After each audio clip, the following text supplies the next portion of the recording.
안녕하세요, 한민철입니다. 오늘은 한 달간 장사를 잘 하셨으니 월정산을 해봅시다. 그 월들이 모여 1년이 되었으니 세금을 신고를 한번 해볼까요? 하는 내용으로 배워볼 거예요. 정산, 세무, 회계 이런 얘기를 하니까 고리타분하고 어려운 얘기라고 생각하실 수도 있는데요. 사장님이라면 이걸 잘 하셔야 돼요. 그래야 돈을 버실 수 있어요. 시작하겠습니다. 나갈 돈을 줄이는 것도 돈 버는데 큰 영향을 미칩니다. 오늘은 그 얘기를 해보자는 거죠. 1,000만 원을 벌려면요, 마진율 10%라고 계산을 하면 1억을 버셔야 마진 10%인 1,000만 원을 벌 수 있어요. 그죠? 근데 1,000만 원을 아낀다면 1억을 번 것과 똑같은 효과인 거잖아요.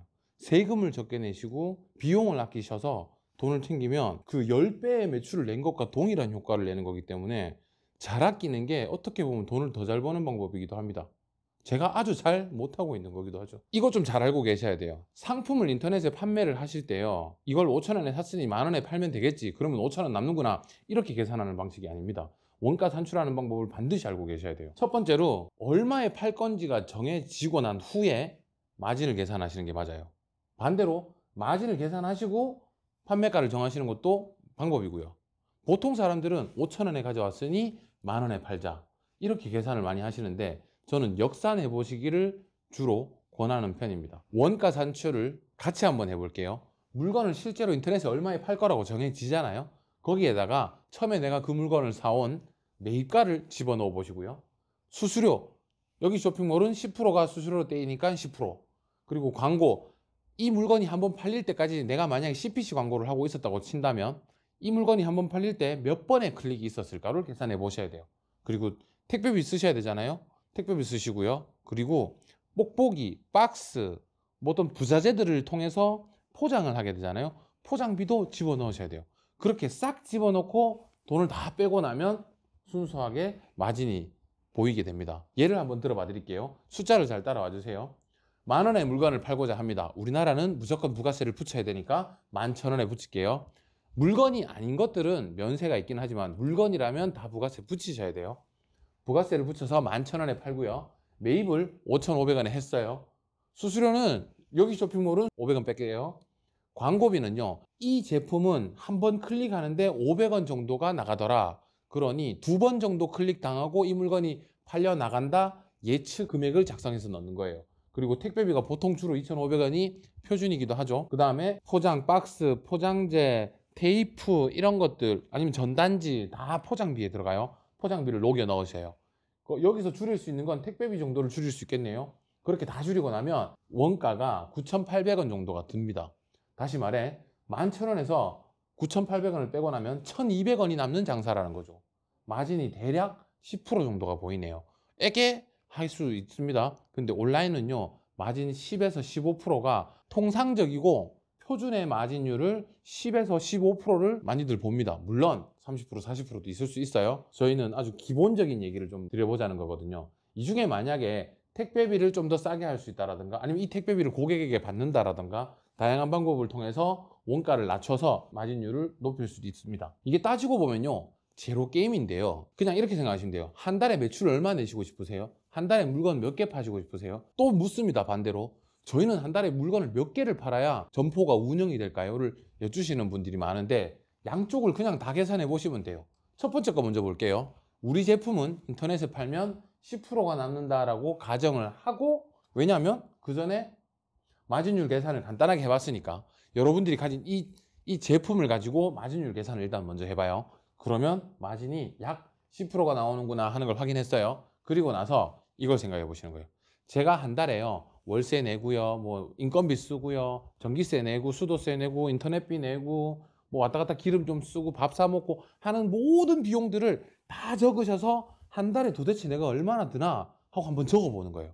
그걸 적어본 걸 대략 저는 한 달에 500 정도는 우리 회사 밑에 꼭 들어가야 합니다 라고 정해지고 나면 그 다음부터는 일은 쉬워요. 아까 전에 그 제품 11,000원짜리 제품이라고 봤을 때 1,000원짜리 마진이 남는다면 5,000개를 팔아야 월에 500만 원의 경비를 마련할 수 있습니다. 매출은 상관없습니다. 매출이 중요한 게 아니에요. 저희는 실제로 우리 회사를 운영을 해야 되기 때문에 마진 1,000원짜리 물건을 5,000개를 팔아야 500만 원, 그러니까 저희가 한 달 동안 사용할 수 있는 금액을 만들어낼 수 있어요. 그러면 여러분들은 최소 이 제품을 5,000개 이상을 매월 팔아내셔야 해요. 반대로 한번 해볼게요. 제가요 한 달에 물건을 약 5,000개 정도를 팔 수 있다라고 가정이 있었어요. 왜 그러냐면 제가 하루하루 팔아보니까 하루에 한 150개, 160개 정도를 파는 것 같아요. 그러면 곱하기 30, 한 달치를 해보고 나니까 아, 내가 월에 5,000개 정도가 팔 수 있겠구나 정도 계산이 되면 거기 판매가를 집어넣어서 우리 월 매출이 5천만 원이 예상이 된다라고 볼 수 있죠. 그러면 위의 내용이나 밑의 내용이나 사실 같은 내용이에요. 500만 원을 향하고 있는 거잖아요. 결론적으로 제가 드리고 싶은 말씀은 오히려 한 달 경비를 잘 계산해 보는 게 여러분들이 월 목표 판매 수량을 만들어 보시기 되게 좋을 것 같아요. 이건 꼭 알고 계셔야 됩니다. 이 원가 산출 개념에 대해서요. 한 달 동안 장사를 다 하셨잖아요. 월 정산을 하셔야 돼요. 월 정산에는 3요소가 있습니다. 얼마나 벌었나, 그 버는 물건을 얼마나 사왔나, 그리고 얼마나 썼나. 잠깐만, 사오는 거랑 썼나랑 좀 비슷한 얘기인 것 같잖아요. 매출은 확실하죠. 이거 팔았으니까 매출, 그죠? 우리는 위탁이 많잖아요. 이걸 사왔으니까 매입. 그거 말고 우리 회사를 운영하기 위해서 인건비가 나갔다거나 밥을 사 먹었다거나 사대보험을 냈다거나 이런 것들은 비용에 들어갑니다. 해서 매출에서 매입과 비용을 빼고 나면 한 달 순수익이 나오겠죠. 우리 회사가 한 달에 얼마 벌었어? 라고 말할 수 있겠죠. 1,000만 원을 벌어서 100만 원이 남을 수도 있고요.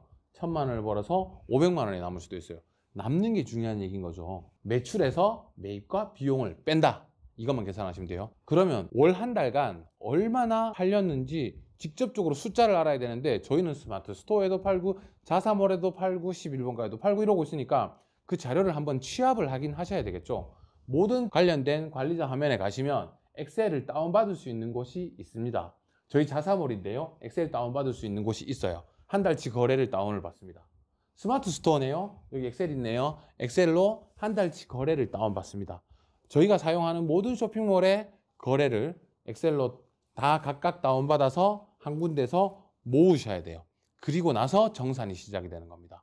매출 정산이 적어도 거기서 시작하는 거겠죠. 만약에 쇼핑몰이 여러 가지라면 우리 이미 얘기했죠. 샵링크 같은 걸로 한 번에 땡겨올 수도 있어요. 그런 방법도 있으니까 고려해 보세요. 여기까지가 월정산이고요. 연에 세금을 내실 때 여러분들의 사업자 형태를 정확히 좀 알고 계시는 게 좋습니다. 우리가 스마트 스토어를 배웠잖아요. 스마트 스토어를 처음 가입할 때 사업자가 아닌 개인도 판매를 할 수 있습니다 라고 말씀드렸어요. 개인도 세금 신고는 하셔야 됩니다. 연에 한 번만 종합소득세를 신고하시면 끝이에요. 그 다음 사업자는요, 간이가세와 일반가세가 나뉘는데요. 나뉘는 가장 큰 기준은 매출을 8천만 원 넘게 하였는가, 매출을 8천만 원 밑으로 하였는가가 크게 나뉩니다. 그 또 두 번째로 나뉘는 방법은 세금을 얼마나 자주 내느냐, 세금을 내는 빈도수가 적느냐, 이 차이를 좀 많이 볼 수 있고요. 개인사업자 중에 간이가세자는 부가세 신고 같은 경우도 연에 한 번 정도만 하면 돼요. 법인 같은 경우는 부가세 신고만 4번이거든요. 예정고지까지 합하면 한 8번 내 신고하셔야 되는데 그렇진 않아서 좋아요. 개인사업자에서 법인사업자로 넘어가는 가장 큰 이유는 세금 때문입니다. 종합소득세 신고할 때요. 종합소득세 잠깐 볼게요. 요거 개념을 조금 다르게 알고 계시는 분들이 계시던데 매출이 아니라요. 우리 회사가 1년간 벌어들인 돈을 말하는 겁니다. 1억을 판매를 하셨다 하더라도 저희가 1,000만 원을 마진으로 남겼다면 그 1,000만 원을 기준으로 하는 게 종합소득세 신고입니다. 볼게요. 개인입니다. 개인이요. 연에 1년 중에 8,800만 원을 순수익으로 남겼다면 누진공제액, 누진공제액 뭔지 모르겠죠. 그냥 내가 번 돈에서 요만큼 까줄게, 내고 해줄게 이겁니다. 원래 8천만 원 실제로 마진으로 남겼다고 한번 봅시다. 8천만 원 실제로 손에 쥐었어요. 나갈 거 다 나가고요. 8천만 원에서 24%의 세금을 떼고 나면 2천만 원 조금 안 되겠네요. 2천만 원 정도에서 여기 520만 원을 빼고 그러면 얼마예요? 한 1,500만 원 정도를 세금으로 내셔야 돼요. 1,500만 원 세금, 빡센데. 그래서 법인으로들 많이 넘어가세요. 개인 사업자 때 세금을 약 24% 내시는 분이나 법인 사업자 때 세금을 약 22% 내는 분이나 순수익을 한번 보세요.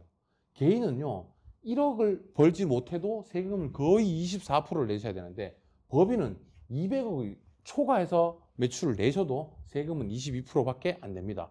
다시 말해 제가 매출이 많은 것도 중요하지만 순수익이 많아진다면 법인으로 넘어가셔야 돼요. 혹시 그 외에 세금 낼 것도 없나요? 세금 3종 세트가 보통 요거 3개예요.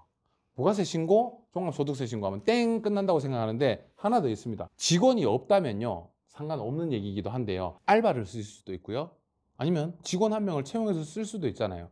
직원을 쓰게 되면 생기는 세금이 원천세예요. 직원도 나라에 세금 신고하셔야 되잖아요. 그 직원의 신고를 직원이 직접 신고하기가 힘들기 때문에 회사가 미리 그 직원에게 나라에게 낼 세금을 먼저 원천에 세금을 징수를 먼저 해줍니다. 그걸 보관하고 있다가 저희 회사가 연에 나라에 직원을 대신해서 근로소득 신고를 해주는 거예요. 그럼 이게 저희 건가요? 회사 건 아니에요. 우리 직원의 세금 신고를 저희가 대신해 준다. 약간 이런 느낌으로 보시면 될 것 같아요. 직원의 세금을 원천에 징수하여 세금을 대신해 준다. 이런 느낌입니다. 그러면 그 외에 다른 세금은 없어요. 이 정도 세금이 몇 개 더 있어요. 뭐 국세 내셔야 돼요. 지방세 내셔야 돼요. 4대 보험 납부하셔야 돼요. 그리고 뭐 내일 채용 공제, 노란우산 공제, 무슨 공제 이런 것도 계속 내셔야 돼요. 이건 근데 보통 매월 꾸준히 계속 나가야 되는 돈들이기도 하니까 그거 외에 큼직한 건 이거 3가지를 말씀드리고 싶어요. 그렇게 세금 신고를 하고 나면요, 요 3가지 세금을 조금만 자세히 한번 더 들여다볼게요. 원천세 말씀드렸죠. 저희 직원의 세금을 대신 먼저 받아 놓는다고요. 우리나라 2020년 최저시급 정도에서 봤을 때 월에 15,000원 정도가 근로자의 원천세로 저희가 먼저 징수를 하게 됩니다. 부가가치세는요, 10%를 내셔야 되고 10%를 받기도 합니다. 그걸 알고 계셔야 돼요. 저희가 물건을 1,000원짜리 물건을 팔면 1,100원에 팔아야 돼요. 무조건 10% 붙여서 팔아야 되고요. 저희가 물건을 사올 때도요, 500원에 사와야 될 물건은 항상 550원을 주고 사와야 돼요. 그러면 그 살 때 붙었던 10%, 살 때 붙었던 10%끼리 뺄셈을 한번 해봅니다. 그래서 한 개 더 많아야 되겠죠, 당연히. 그러면 그 뺀 만큼을 부가가치세 신고를 하시게 되는 거예요. 그만큼을 세금을 내신다는 거죠. 종합소득세는요, 부가가치세랑은 다른 얘기입니다. 부가가치세 10%에 인건비가 들어가지 않습니다. 저희 직원한테 월급을 줄 때 월급이 100만 원이면 110만 원을 주진 않거든요. 그건 부가가치세랑 연관이 없는 거잖아요. 그런 것들끼리 모두가 모여서 1년 동안 총 쓴 돈과 총 번 돈을 또 뺄셈을 해봅니다. 그랬을 때 남은 거, 그 남았는 금액의 몇 프로를 세금으로 내는 게 종합소득세인데요. 그 외에도 다양하게 많습니다. 부가세를 준비하셔야 됩니다. 개인사업자 기준으로 말씀드릴게요. 1월에 한번 내셔야 되고요. 7월에 한번 내셔야 돼요. 2번 내시는데요. 1월에 한번 내셨어요. 1,000만 원 정도 냈다고 칠게요. 그러면 3, 4월에 500만 원을 한번 더 내야 돼요. 예정고지라고 해서 너 저번에 1,000만 원 냈으니 다음번에도 왠지 1,000만 원 낼 것 같으니까 그중에 반만 내.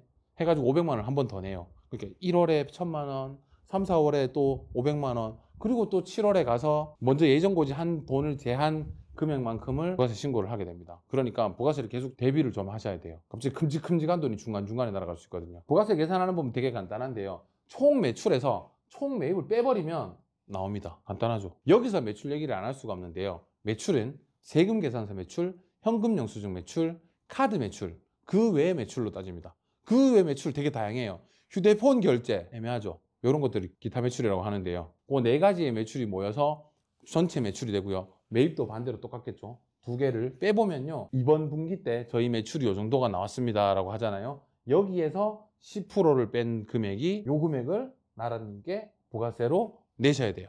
부가세는 어차피 고객에게 받았던 걸 매입처와 정산하여 나라님께 내는 거라 어떻게 보면 저희께 아니다라고 계산할 수 있지만, 부가세를 미리 받아두면요, 힘든 게 그거 사실 좀 쓰거든요. 쓰게 되면 연에 2번 정도 부가세 신고를 할 때 큼직한 돈을 내셔야 돼서 좀 불편하실 수 있어요. 솔직히 매출이 너무 크면 세금 신고도 많이 하셔야 되고, 매출이 많아지면 매입 자료도 충분히 잘 모으셔야 된다는 말씀을 드리고 싶은 거예요. 항상 세무대리인과 같이 이야기를 많이 해보셔야 되겠지만, 그 중에서도 1월, 7월에 대화를 충분히 하셔야 돼요. 자, 끝으로 팁을 몇 가지 드릴게요. 여러분들 물건 그냥 현금으로 조금 사셨을 때 현금 영수증 반드시 받나요? 귀찮더라도 꼭 챙기셔야 돼요. 나중에 세금 내실 때도 그렇고요.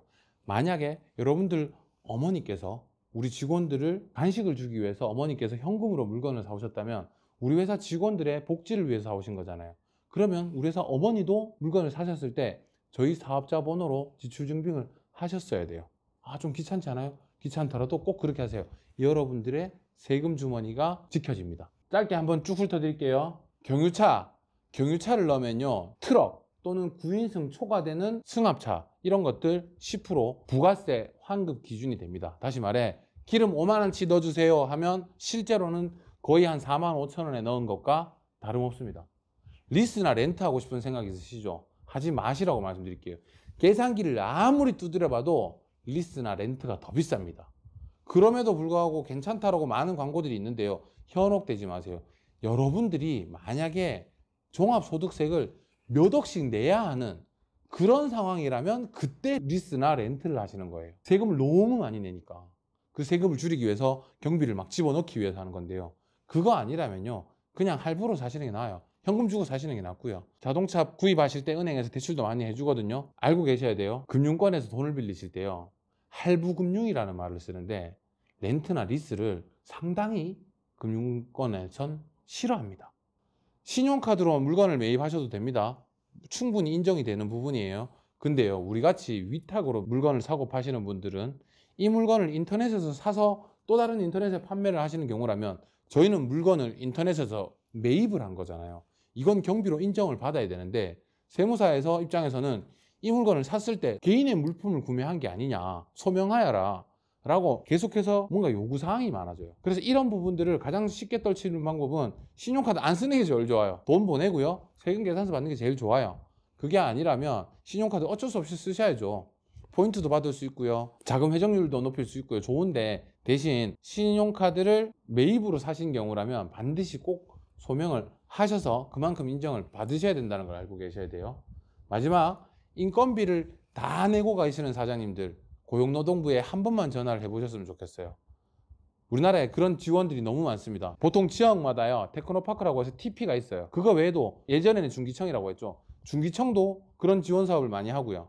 고용노동부가 제일 많이 하기도 합니다. 직원을 쓰시면요, 인건비를 여러분 사장님들께 보전을 많이 해주시니까요. 직원을 들여야 하는 상황에 경비가 많이 드는 게 힘들어서 못 드리고 계신다면 고용노동부와 상의를 해보시는 걸 적극 추천드립니다. 오늘 정상과 세무에 대한 이야기를 드렸습니다. 감사합니다.